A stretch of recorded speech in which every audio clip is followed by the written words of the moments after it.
Welcome back to our channel. Today we're going over the importance of getting your vehicle's tires rotated regularly.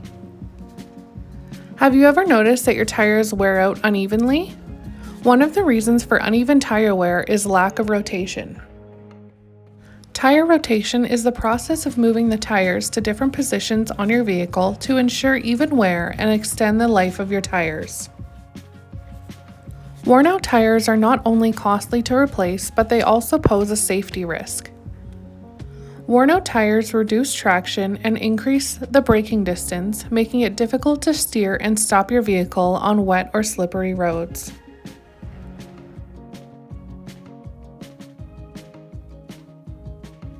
Regular tire rotations not only helps you save money on tires, but it also ensures your vehicle is safe to drive. Most vehicle manufacturers recommend rotating your tires every 6 months or every 10,000 to 13,000 kilometers.